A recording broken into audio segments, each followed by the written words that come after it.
I tell people that this is the invisible business in Belle Fourche. Everybody knows where it is, but we don't have a retail counter. We don't sell products out the door. And so there's always a question, what do they do in there? You know, they just do.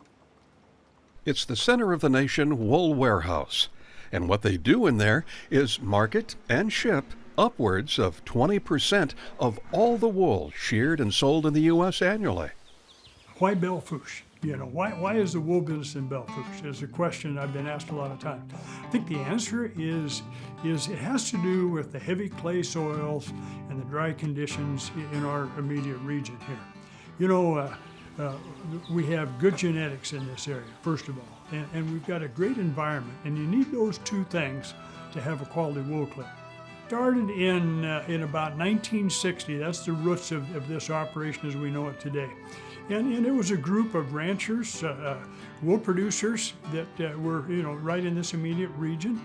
And they just didn't think they were getting paid for, they thought they had cleaner wool than the average, and they just felt that they liked to try something different. So they formed what was called at that time the Nation Center Wool Pool. Fast forward, that same group formed a corporation in South Dakota in 1984 and to purchase this warehouse and this business that we're part of today.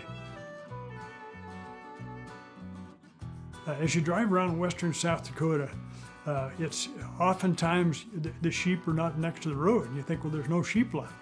Well, if you get a little further out, there's still ranches out there that'll bring us 30, 40, 50 bales of wool.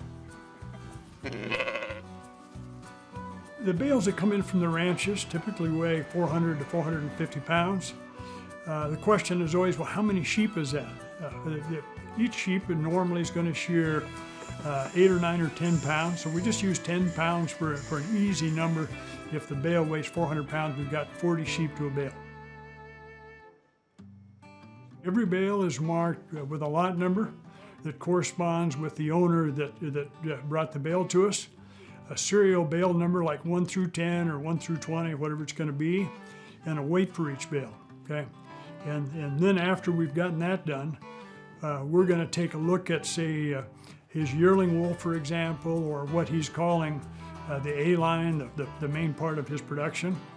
And then we core test each of those groups individually, and then that information is used for marketing. When we talk about middlemen, somehow that's a hard word, right? But we are the true middleman. We're the link between you know, the people that buy wool and process wool and the producers. And our role is to make sure that we get as much as we can for the ranchers that we supply. The people we supply, we are the quality control agent, okay?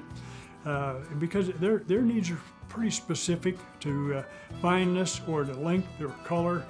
And so we're the quality control agent for the people that we supply. We ship it to South Carolina. And in South Carolina, it's processed, it's scoured, carded and combed, and it comes out in a product called TOP, T-O-P, okay? So the spinners then buy TOP, and they're gonna make yarn. And then they're gonna sell yarn to the weavers who make cloth. And then it goes on down the chain to cut and sew. And the wool from the Belle Fourche area finds its way into military dress uniforms, your favorite wool socks, and much more. You know, wool blankets and outerwear are major users of wool. You know, the old Navy pea coat was, I know it's military, but it's been a standard for generations. And those are 100% wool. And they're not on the radar on everybody's shopping list, but wool outerwear is wool vests, wool coats are still. If you're out on a tough western South Dakota day, you better have a wool vest on or you're going to be going back to the house.